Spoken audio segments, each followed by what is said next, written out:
kali ini memulangkan semua player DBD. Bahkan belum kita lihat, dan ini dia Xavier sepertinya bangkit di hari ini Junior. Ya, nampaknya dari Xavier mereka menurut gue emang chance win mereka rate-nya gede banget di daerah Paradise. Apalagi mereka pernah bertemu dengan Genesis Dogma juga waktu itu LDG di season lalu, dan mereka memenangkan fight dengan cukup telak. Dan yes, mau gak mau DBD tidak mendapatkan poin sama sekali, dan Xavier akan sedikit leluasa mereka untuk menyambut kedatangan dari tim Infinity, Boom dan juga Rival mungkin nantinya. Betul sekali, tapi tadi gue lihat di bagian Pulau Alpha, terutama di camp Alpha-nya fight kembali lagi pecah. Baonam United melawan Alterigo, kemarin ini dimenangkan oleh Alterigo, tapi sekarang no, dua player Alterigo sudah tumbang. Tapi ini dia fight close combat terjadi, dan Sunoas berhasil ditumbangkan. Fnatic lagi-lagi menjadi penyelamat yang cukup baik, di enter lebih dahulu untuk sebagai penutup informasi, tapi datang player dari PNL lain ini berbahaya sekali. No, Fnatic harus bergerak dari tempat tersebut, dan Potato pun juga bergerak. Kepon maju pelan tapi pasti, dia melakukan flank dari bagian kiri. Belum ada vest, belum ada helmet. Kalau bertemu AK juga sebenarnya bisa ditumbangkan, tapi Silent low HP dan bagus sekali. Renalre menumbangkan player yang kedua dari Baonam United, menyisakan dua player saja. Fnatic bagus melakukan revive di sana, tapi Potato bisa kelihatan sedikit lagi. Potato please bangkit. Potato. Yes, berhasil bangkit, tidak terlihat lagi kakinya, dan ini harusnya bisa menjadi 3-on-2 situation Junior. Yes, Fnatic pun juga alhamdulillah berhasil, dan kemudian juga Renalre sudah sedikit margi grup ke teman-temannya Potato dan juga Fnatic. Namun dari Capone belum ada dobrakan-dobrakan yang dipaksakan di situ, karena melihat juga utility yang dia punya tidak ada sama sekali, hanya mengandalkan senjata. Begitu dari max level, tidak ingin memaksakan, jadi mereka lebih mengerti lah untuk tim Alter Ego lebih enak lagi untuk melooting. Dan mungkin nanti next rotation, next movement akan bertemu lagi kemungkinan, karena chance mereka di Sunhawk, BX dan juga Alter Ego cukup sering bertemu kalau di screen. Betul sekali, karena kan memang jalurnya juga cukup mirip ya. Pun tadi dari tim Baonam keluar dari bagian camp Alpha, mereka juga masih berdekatan dengan player-player Alter Ego. Sementara kita berpindah ke arah bagian selatan, SLD, Shine Like Diamond kali ini sedang bergerak juga ke arah bagian depan. Mereka masih mencari tempat untuk melakukan setup berikutnya. Sementara Boom, ini salah satu kerugian mungkin karena mereka melakukan scrapping, killing mereka terbatas. Tapi gua harapkan mereka bisa melakukan cut rotation ke arah pemenang Paradise, yaitu Xavier tadi Junior. Betul sekali, dan juga masih ada pasif. Ya wajar sih, ini masih menit looting sebenarnya, namun juga mereka cukup cepat LDG. Menit di bawah 4, menit ketiga pun mereka sudah banyak yang melakukan pergerakan. Yang bisa dibilang memang Sunhawk ini adalah map yang bisa dibilang lo sambil looting, sambil scrapping, sambil bergerak untuk mencoba melakukan rotasi. Jadi sambil menyelam, sambil minum air, sambil sikat gigi, cuci kaki. Banyak ya, lo bisa lakukan. Sembari diving ya, kayak Bro Pasta mungkin ya. Betul. Tapi tadi kalau gue lihat, waduh, tapi ini dia Kwanji. Ini satu player yang juga kemarin sempat menjadi MVP, mendapatkan satu eliminasi dari Bacon Aum Style, dipulangkan ke lobby. Tadi gue mau komentar sedikit, Ruins 50 meter, berarti zona agak kanan berarti Junior ya? Iya. Oke. Zona agak sedikit ke kanan, dan kalau bisa dilihat sih Camp Bravo bakalan coba enak banget masuk. Berarti ada tim Yudo Alliance ya? Iya, Yudo Alliance harusnya turun di sana, dan dengan zona seperti ini enak lah kalau gitu ya. Iya. Yudo Alliance ini bakal menguasai banget Timur Circle, namun mereka juga harus berkhawatir dengan tim-tim yang ada di Lakawi Kampung. Mungkin Buriram United yang akan mencoba memaksakan mereka, namun dari Lamborghini tadi mereka sudah keluar dari Paradise, dan akhirnya melihat beberapa pemain Boom keluar, dan Okta tadi lumayan terserap darinya setengah HP. Namun ini bakal menjadi kekhawatiran untuk player-player yang lain. Boboho, Hexas, Rezi sedikit menahan pergerakannya untuk aware ke arah tim The Xavier. Di sisi atas Vampire sudah bergerak juga, dan kemungkinan Tem Entertainment Morman yang di situ ditugaskan mendapatkan Ravenclaw dengan cukup mudah LDG. Betul, dan langsung menjadi sebuah N. Ini adalah satu eliminasi pertama bagi tim Tem Entertainment. Dan tadi gue melihat sedikit For Rifle sudah ada di dekat Paradise. Berarti dengan tidak adanya Face Clan, Bootcamp kemungkinan besar diisi oleh For Rivals ya. Dan ini akan ngebuat pergerakan For Rivals salah satu yang paling cepat untuk berada di tengah, apalagi zona yang cenderung ke Pulau Bravo kali ini Junior. Betul sekali. Ini lumayan cukup intens sih menurut gue team fight yang terjadi ya. Tapi masuk ke menit ke-6 akhirnya mereka yang berjalan, ada beberapa yang terbegal rotasinya. Betul. Langsung mengamankan diri seperti tim Boom. Tidak terlalu memaksakan untuk masuk ke teritorial dari Xavier, namun di area lain tim Bacon mendapatkan sedikit vision ke arah tim Shine Like a Diamond, yaitu beberapa playernya sudah diberikan tembakan dan hanya Suang saja yang tertakedown dan masih cukup aman untuk di revive sementara waktu. Ini belum ada intensitas yang benar-benar menekan fight, hanya Xavier aja sama DBD. Tapi gimana ya menurut gue ya? Agak sedikit berbeda untuk banyak tim. Mereka jarang bermain di sisi luar. Namun kompon terus diamankan untuk di PMPLC Fall kali ini. Iya, apalagi kalau kita berbicara tim yang baru bergabung kayak Shine Like Diamond, dia permainannya benar-benar kompon to kompon.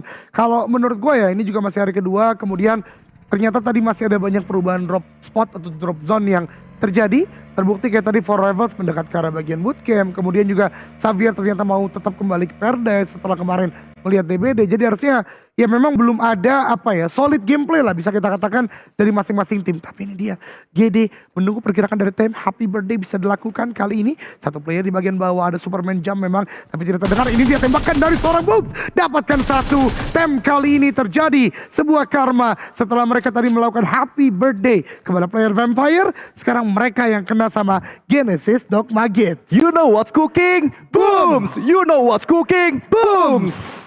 Mantap. Ya, mantap. Next, gue juga berharap adanya pemain tem lagi yang tertangkap dari seorang Booms, namun dari Osezip langsung memundurkan dirinya, batal dia untuk turun dan mengerti sekali. Sniper Tower akan dijadikan andalan mereka untuk terus jelok dan menghentikan langkah Booms sementara waktu, dan pemburu mereka cukup berani berkeliaran di luar, dan ada sedikit ilmu yang diberikan dari seorang Laflame ke gue, Eldoge. Apa tuh? Jadi, di Sunhawk, lo biasanya memang ngeliat orang lebih banyak sisi high ground dan juga open field untuk di defense, untuk ditempati sebagai spot.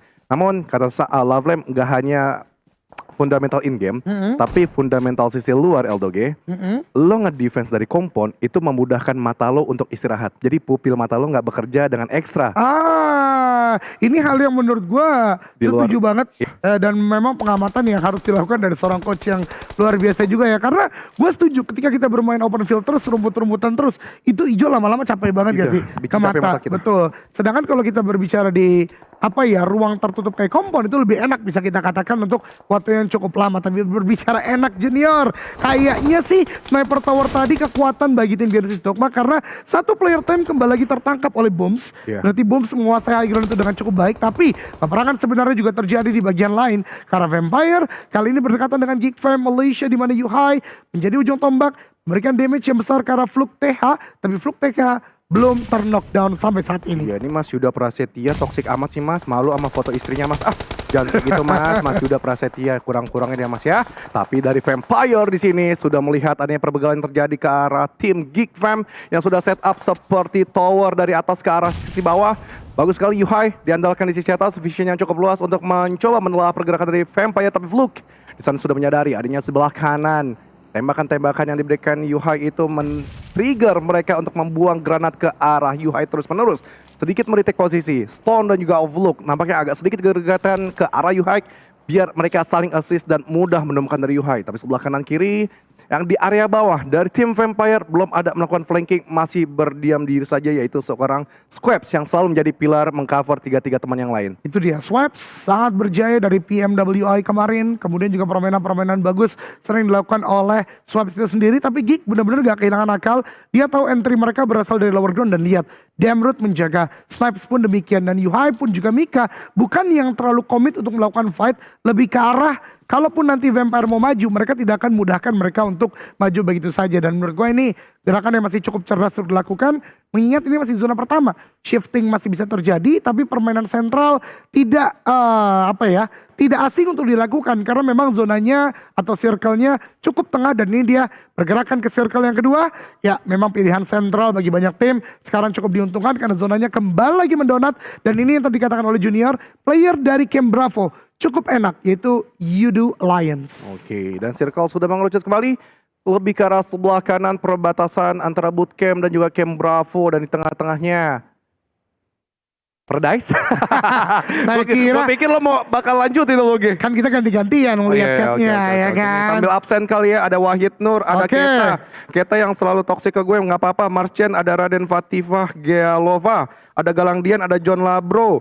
Kemudian juga ada Yuda Prasetya yang katanya males, ada Agus. Kemudian juga ada siapa lagi nih? Ini doang sih, cuma dari 10 orang. Tapi ya yang selalu ada di turnamen PUBG Mobile, Odi Gondrong. Nah, itu ada terus dia dari turnamen PUBG Mobile, keren banget. Odi Gondrong the best pokoknya ya. Yang mau di absen yang lainnya juga jangan lupa untuk emot Angkat tangan, tapi Iya. angkat tangan karena Daybot baru saja dapat MG3. Ini Wah, akan ngebuat Genesis close Dogma combatnya. menjadi tim yang kuat banget di close combat. Setuju sama Junior. Oke, LDG boleh absen kali beberapa playernya. Oke, kita absen sekarang, dulu ya. Sekarang lo yang absen. Oke, ada Muhammad Pijal, kemudian ada Koala, ada Muhammad Lutfi, ada Azril Pratama, Adeng Friday. Silakan deh, kalian mau komentar apapun terserah, yang penting tetap dukung Indo Pride pokoknya. Yes, kata Kang Romel, Junior punya orang dalam kah? Ya ampun. Ada Mehmet, ada GXGV, hahaha. Wahid Nur selalu ada. Kayak yang muncul ini melulu.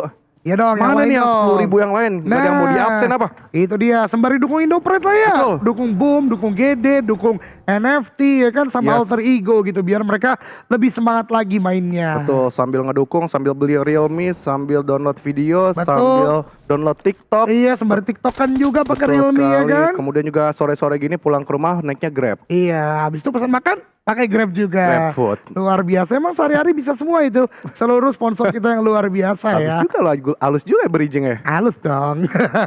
Tapi oke, teman-teman oke, semua, ini dia Sanok yang akan kembali pasif ya, karena zona kedua udah terbentang. Dan tadi Junior udah sempat menyebutkan di PMPLC Championship kali ini, apalagi di hari kedua mungkin baru ya, masih compound lah menjadi salah Compound to satu compound. apa ya, gameplay yang dijadikan oleh para player, apalagi yang udah tersisih hanya beberapa player, udah terpulangkan ke lobby 1 atau 2 player yang mereka pasti nggak mau terlalu beresiko ngambilnya ke arah bagian-bagian kompon. Tapi tadi pandangan yang baik dari Coach Laflame, Ya. kalau emang mata kita mungkin agak cepet capek, apalagi mungkin yang berkacamata kayak gua yang minusnya tinggi, mungkin strategi kompon to kompon bisa jadi pilihan yang lebih baik gitu ya. Betul sekali. Dan kalau gue sih lebih nggak setuju ya kalau untuk defense kompon ya, apalagi Sunhawk. Cuma satu lantai, maksud gue cuma satu ya bangunan aja. Walaupun memang panjang kanan kiri dan ada dalam WC-nya, namun itu cukup riskan kalau dimasukin bom dari kanan kiri Aldoge. Ya sih, kalau ngeliat ke sana ya. Iya, defense di arah kompon Sunhawk menurut gue nggak banget. Gue lebih memilih untuk di atas seperti ini, di balik-balik bawah udah lakuin proning dan jaga trigger disiplin dengan sebaik mungkin gitu. Tapi kalau gue boleh berkomentar ya Junior, Boleh, ini kan boleh, kita bisa berbeda ya. Sharing. Gue justru melihat kompon itu tetap penting, tapi bagi dengan bagian outernya gitu loh. Betul. Jadi kalaupun emang diberikan granat, kayak kemarin misalnya kita lihat Infinity gerbek ke arah GD, atau sebelumnya GD melawan tim yang lain. Nah, ada satu orang yang siap untuk melakukan crossfire gitu, yang akhirnya ngebuat player yang mau maju pun nggak mudah untuk masuk ke kompon yang kita miliki. Tapi ya itu pendapat gue sama Junior, teman-teman boleh untuk berpendapat lain, karena Sanok menurut gue adalah salah satu map, bahkan map yang paling butuh kreativitas Betul. dari para playernya untuk memainkannya. Oke, dan cukup pasif kali ini, walaupun memang circle ke tengah-tengah, ini membuat semua gameplay agak sedikit menekan angka agresivitas dan juga alter ego fanatik di situ ditangkap kembali dari pemain bawah 6. Tadi yang gue bilang chance ataupun win rate, bukan win saya, tapi rate mereka untuk bertemu terus-menerus selalu ada di setiap Sunhawk. Dan Max tadi akhirnya berhasil, kayak Fnatic nggak bisa lagi untuk di revive. Sulit sih kayaknya ya. Kalaupun dipaksakan jadi blunder juga untuk tim Alter Ego. Mungkin Fnatic pun juga bisa ketangkap, namun Circle sudah mengecil kembali ke area sisi, masih mendotat walaupun agak ke tenggara sedikit. Dan Baonam mengkontrol, kemungkinan nanti akan ada 2 versus 2 dengan area 1 kilometer masuk ke dalam circle zone. Itu dia, ini menjadi sebuah kerugian besar bagi tim Alter Ego karena kembali lagi kehilangan 1 player. Tapi SLD ketika masuk, mereka masuk ke dalam trap yang dibangun oleh tim Geek Fam Malaysia. Tidak mau buru-buru, naik ke arah bagian batu dulu mungkin, atau Nate. Ini disiplin gameplay tingkat SEA memang udah sangat tinggi, nggak serta-merta menembak itu saja. Tapi itu dia, akhirnya tembakan dikeluarkan dan langsung connect ke arah Quan Chi, pemain belakang dari tim SLD. 2 bahkan tumbang, ini membuat SLD sekarang benar dalam situasi yang tidak baik. Yuhai akan langsung maju, reload bahkan belum dilakukan karena dia nggak mau menyia-nyiakan kesempatan ini. Snipe tetap disiplin di atas. Nate berikutnya akan dilempar Yuhai. 3, 2, 1. Yuhai lempar ke arah bagian depan. High toss ke arah bagian SLD. Belum memberikan knock, ternyata dapat 1 knockdown yang penting lagi. Lempar Nate kedua. Ini sudah diketahui letak pasti dari SLD. Meledak lagi SLD. Apakah tumbang satu lagi? Belum, ternyata hanya low HP. Ada balasan dari seorang Smash B, tapi belum mampu menumbangkan player dari Geek Fam Malaysia Junior. Iya, agak sulit memang. 2 pemain dari SLD keluar dan Dambrut ternyata yang memberikan follow up damage ke arah pemain SLD yang lain pun juga tumbang, menyisakan 2 saja yang ada di dalam compound. Duang dan juga Smap masih agak sedikit kebingungan untuk menelaah pergerakan-pergerakan dari Geek. Dan kalau gue dilihat dari POV-nya, Kayaknya posisi U-Hike aja yang udah terbaca. Namun dari Dembro ternyata terlihat juga. Dan dari area belakang masuk tim Vampire memberikan backstep. Dan Squaps mengambil kesempatan tersebut. Dan juga diberikan lagi follow up dari Kwanji. Tim SLD. Gila, posisi kali ini dari tim Geek. Mereka terjepit dari dua arah yang berbeda. Masih terus di shooting oleh pemain-pemain Vampire. Dan Fluke, Stone datang juga untuk menggerecoki positioning dari tim Geek Fam. Lagi-lagi yang berbahaya ketika kita berbicara Sunhawk. Ukuran 4x4 membuat third party mungkin sekali untuk terjadi kalau kita tidak cepat-cepat melakukan fight dengan lawan yang kita commit sebelumnya. Dan Vampire sekarang took the credit. Dia ambil kredit terbesarnya. Dapatkan player dari Geek lagi dan lagi. Dan mungkin player dari SLD juga bisa mereka dapatkan. Tapi Snipes ingin melakukan balas dendam kepada teman-temannya. Nate dilempar cukup matang ke arah Fluket meletup di sana, ternyata terlalu jauh. Dan Fluket justru aware ada player lawan yang ada di sekitarnya. Langsung mencari ke sekitaran area. Tapi Snipes ingin kembali melempar Nate lagi. Udah cukup jauh dari player Vampire. Sepertinya tidak mengenai. Dan itu dia, Fluket dan kawan-kawan selamat sementara waktu. Oke, dan Yes masih agak cukup sepi juga ya. Fight-fight seperti ini. Masuk 5 menit yang ke-17 sebentar lagi. Dan beberapa detik lagi, Circle pun akan mengerucut kembali. Bagaimana dari Geek? Mereka juga dihantui bayang-bayang tim yang lain datang ke area kompon mereka. Namun ini dia, tim yang diprediksi oleh Eldogi Infinity pun mereka bermain slow rotate, tidak tahu terburu-buru. Dari arah Tatmok Kau mereka tahu membiarkan tim-tim yang berada di tengah untuk fight terlebih dahulu dan mereka memberikan finishing. Dan memang karakteristik dari gameplay mereka selalu screening out sisi-sisi area safe zone. Tapi perlahan mereka sambil menyelam, sambil minum air. Eldogi tadi yang gue bilang, sambil scrapping, sambil juga melakukan rotasi di area utara. Dan mereka udah touchdown dan menunggu lagi Circle akan mengarah ke ban ternyata yang sudah diamankan oleh tim Judo Alliance beberapa, Buriram juga sudah masuk beberapa, dan ada manuver yang dilakukan oleh Alter Ego Potato dan juga Renalre ingin masuk dari area timur. Betul sekali, Potato dari bagian timur agak cenderung ke bagian utara. Dan juga ini dia Saldi, dua player terakhir baru kita lihat langsung dipulangkan ke lobby di peringkat yang ke-15. GD juga tadi sedang berjuang dari bagian bawah. Wih, observernya pas banget sama gua. Langsung fight dilakukan dan lihat Daybot dengan MG3 yang gak kasih ampun. Buriram dipulangkan dua playernya oleh tim Genesis Dogma Gates. Ada Daybot dan juga tadi DBS dari salah satu player Genesis Dogma. Ini akan membuat selatan harusnya bisa dimasuki oleh mereka. Langsung fight kembali lagi terjadi. Circle 4 memang radius reduksi terbesar dari Sunhawk membuat fight kembali lagi pecah. Infinity harus mulai masuk dan ada Judo Alliance yang sedari tadi cukup aman di game kali ini, Junior. Yes, dan Infinity mereka sudah menyadari juga di sekitaran mereka harus banyak yang diberantasi, tinggal bagaimana pemilihan mereka aja. Namun Yuhai lagi dan lagi masih di-lock oleh pemain-pemain dari Vampire Stone. Tapi di adanya trading knockdown yang dilakukan, namun Snipes pun langsung dia tertangkap di cacing-cacing rerumputan Sunhawk ini. Dan Vluk bisa juga mendapatkan ataupun merevive dari Squabs tadi yang sudah di-take down. Namun dari Paonam United mereka tidak bertemu dengan Alter Ego kali ini, namun Tem yang membatasi pergerakan mereka di area sekitaran Quarry. Dan Max Level pun nampaknya tidak bisa terselamatkan lagi. Kalau dilihat dari positioningnya agak sulit keluar dari area Quarry ini. Namun di sisi area lain, Bensu ngegeprek satu pemain boom dan bakalan ada sandwich and rival. Gue rasa mereka juga tertrigger apa yang dilakukan oleh tim Box Gaming di sini. Ya ini pasti ya, karena memang terlihat juga ada smoke yang dibangun oleh Boom. Mudah-mudahan Boom bisa untuk keluar dari situasi ini, karena memang Box sedianya udah bergerak lebih cepat. Boom mungkin karena memang keluar dari Paradise, mereka kembali bermain Tatmok. Dan dari utara tadi belum terlalu maksimal. Oh sorry, bukan Tatmok, mereka scrapping di sekitaran Paradise. Jadi kita akan lihat bagaimana upaya Boom. Tapi gue yakin Boom bisa melakukan ID yang lebih baik, walaupun Box memang penjagaannya tidak buruk. For Rival ternyata Junior, dia bukan tertrigger untuk melakukan fight, tapi justru rotasi. Lagi-lagi tembakan terjadi di Sunhawk, di tempat yang lain berdekatan dari kita, justru menjadi pertanda kita bisa melakukan rotasi. Baonam United, tim yang dari tadi ngerecokin Alter Ego dari kemarin, bahkan akhirnya pulang ke lobby. Oke, dan Yes masih berlanjut lagi dari For Rival. Mereka tidak terlalu terburu-buru juga untuk menjadikan mereka third party, menggerecoki fight dari Boom dan juga Box. Dan Boom apakah lebih berani lagi untuk memberikan ataupun menekan ke arah sisi atas, namun dari Box mereka ternyata lebih melihat dari tim The X yang tadi ada beberapa kali membuka badan keluar dari kompon yang sudah ditempati. Boom bakal menggerecoki terus-menerus. Trazy menekan ke arah depan, Boboho juga udah membuka tembakan. Ini mengerikan sekali. Box malah mereka yang sedikit pontang-panting ketika Boom menekan ke arah mereka. Xavier mereka terjepit juga oleh tim Infinity. Nuzi sudah memberikan penetrasi juga, beberapa granat masuk.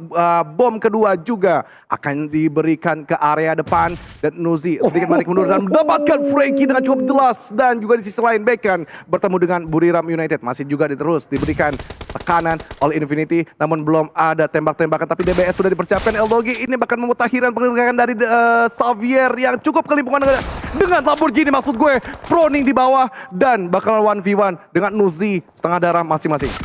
Oh my god, DBS dan Nuzi clutch the game. Seluruh player Lamborghini yang tersisa 3 dipulangkan oleh Nuzi, dan ini Junior yang sering lu bahas. Event zona 5 kita masih bisa bermain di luar untuk sementara waktu, dan kadangkala kalau kita bisa untuk tidak buru-buru masuk zona, kita bisa menahan di bagian luar. Tapi boom, ketika masuk nyata tadi tidak hanya box, ada Forever juga yang merecoki mereka. Happy akan melemparkan sebuah nade. Reizi mohon untuk mundur sedikit lagi. Reizi masih selamat sementara waktu, dan satu player yang terknockdown ada di bagian belakang itu Boboho. Forever maju ke bagian depan, knockdown satu oleh Reizi. Reizi mencari yang kedua, ada nade dilemparkan, ini berbahaya sekali. Apple terlihat di sana, dan well played untuk Boom di hashtag yang ke-11, karena memang masuknya sulit banget. Kita masih ada GD, kita masih ada Alter Ego, dan GD baru saja menumbangkan satu play dari For Rifle. GD udah cukup tengah, ini kesempatan besar untuk Genesis Dogma. Sebenarnya no problem sih untuk Boom sih, walaupun mereka berada di hashtag yang 11, tapi cara mereka untuk melakukan teamfight mereka cukup komit. Betul. Tidak ada keraguan, dan ini modal yang bagus menurut gue untuk 2 kali E-Rangel dan juga 2 kali Miramar nanti. Namun dari Alter Ego mereka masih bertahan. Agak sedikit pontang-panting juga diberikan oleh pressure tim Yudo Alliance. Adik Klub, kita tahu ini adalah super hard carry banget dari tim Yudo Alliance, tapi Renalre masih ingin memberikan balasan juga. Beberapa kali juga diberikan tembakan dari seorang Petato, mendapatkan Adik Klub dengan cukup jelas. Masih ada Olio menjadi pilar paling depan, agak sedikit kebingungan untuk melakukan eksekusi, tapi Renalre bergerak di sebelah kanan pun juga masih ada Yudo Alliance yang menangkap pergerakannya dia sambil healing. Potato pun masih bisa melakukan pergerakan dan ingin mengambil celah belakang dari seorang Rhapsody pun masih belum bisa, karena refleks dari Yudo Alliance masuk proning, dan juga Syamil ternyata yang lebih steady di area sniper tower. Betul banget, dan Renalre tertangkap. But again, well played, karena memang dua tim Indonesia sulit sekali kalau menuju ke arah bagian pojok kanan. Tapi tenang, kita masih ada Genesis Dogma. Let's go. GD pun udah pulang.